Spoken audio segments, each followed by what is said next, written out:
இந்த ஹரா படம் வந்து ஏன் படத்தில் நான் நடிக்கலன்னுவாங்க. பட் என்னோட பழகினவருக்கு அத்தனை பேருக்கும் தெரியும், பிடிச்சிருந்தால் மட்டும்தான் நடிப்பேங்கிறது.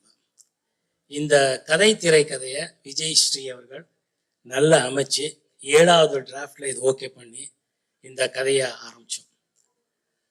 அப்போது கொரோனா டைமுக்கு அப்புறம் பார்த்தீங்கன்னா அவருக்கு ஒருத்தர் ப்ராமிஸ் பண்ண ப்ரொடியூசர் கடைசி நேரத்தில் பாவம் பண்ண முடியாமல் போயிடுச்சு. இருந்தாலும் இன்னொரு ப்ரொடியூசர் மிஸ்டர் கோவை மோகன்ராஜ் அவர்கள் வந்து இவரோட கலந்து இந்த படத்தை பண்ணோம். கோயம்புத்தூர் மக்களுக்கும் கோயம்புத்தூர் அட்மினிஸ்ட்ரேட்டிவ் பீப்புள் எல்லோருக்கும் நன்றி சொல்ல கடமைப்பட்டிருக்கோம். ஏன்னா கோயம்புத்தூரில் தான் படத்தை ஷூட் பண்ணோம். அந்த அளவுக்கு ஒத்துழைப்பு, அப்படி ஒரு ரசிகர்கள் அப்படி ஒரு படத்துக்கு இந்த அளவுக்கு ஒத்துழைப்பு கொடுக்க முடியுமாங்கிற அளவுக்கு இப்போவும் 2023-24 எங்களுக்கு ஒத்துழைப்பு கொடுத்துருக்குறாங்க. அவங்களுக்கு கூடான கூடி நன்றியை சொல்ல கடமைப்பட்டிருக்கேன்.